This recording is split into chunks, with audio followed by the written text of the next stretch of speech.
Core Web Vitals 2026. Google vient de changer les règles. Ce soir, je suis pas très tendance. Pas d'IA, pas de GEO, pas de retrieval. Mais un élément qui fait que Google t'aime quand il visite ton site ou pas. Restez jusqu'au bout, car à la fin, je vais vous donner les gains ou pertes potentielles de classement en fonction de vos chiffres de Core Web Vitals. Ce que je constate encore souvent, ces mauvaises données de Core Web Vitals, on les trouve un petit peu encore sur des sites. Beaucoup. Avec la marche Core Update de 2026, Google a introduit une nouveauté majeure. Les trois métriques CWV, donc LCP, INP et CLS, sont maintenant agrégées en un score composite. Avant, vous pouviez compenser une mauvaise métrique par deux bonnes. Maintenant, chaque métrique pénalise l'ensemble si elle est mauvaise. Décryptage. LCP, Largest Contentful Paint. Cible, inférieure à 2,5 secondes. C'est la vitesse de chargement de votre contenu principal. Les images non compressées, c'est votre pire ennemi ici. L'INP, Interaction to Next Paint. La cible doit être inférieure à 200 millisecondes. C'est la réactivité de votre page aux actions utilisateurs.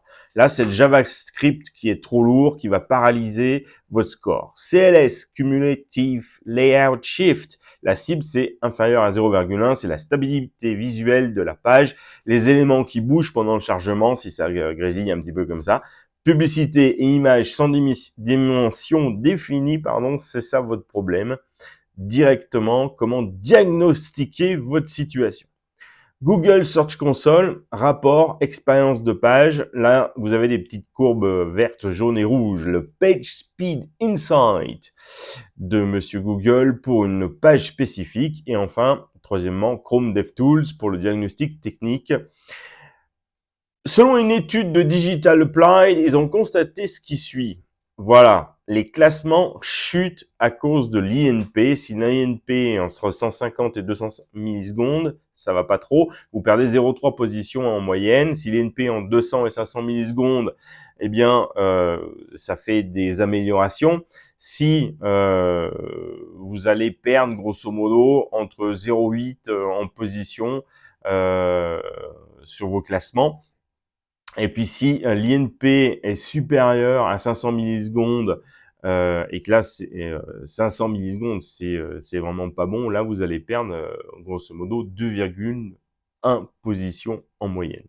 Les deux cumulés, l'INP et votre LCP qui sont vraiment pas bons, vous allez perdre 3,4 positions en moyenne.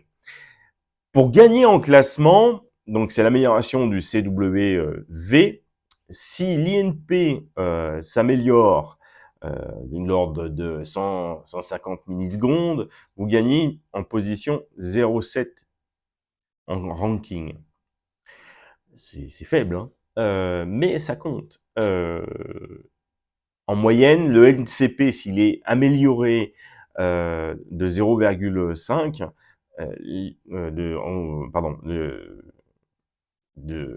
s'il est amélioré inférieur à 2 secondes, vous allez gagner 0,5 positions en moyenne.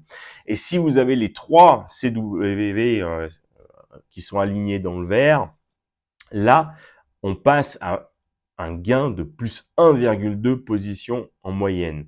Les 3 plus le TTFB. Qu'est-ce que c'est que le TTFB? C'est le temps jusqu'au premier octet en téléchargement, qu'il faut qu'il soit inférieur à 800 millisecondes. C'est de la donnée technique de chez Monsieur Google. Là, vous allez gagner plus 1,8 positions en moyenne. Beaucoup de choses à digérer. La preuve, je me suis mélangé les pinceaux un petit peu dans les chiffres, même en les lisant. C'est que le Core Web Vital peut vous faire plus de mal que de bien. Vous avez la donnée qui a été analysée. Alors, dans la Core Web Update, il n'y a pas forcément que ça qui compte, mais quand vous faites un ratio sur un certain nombre d'URL, je crois qu'ils ont analysé 10 000 URL là, après vous avez des patterns, donc vous pouvez en déduire que c'est assez important ici. Donc oui, optimisez vos Core Web Vitals et la façon dont s'affiche et la rapidité à laquelle s'affiche votre site.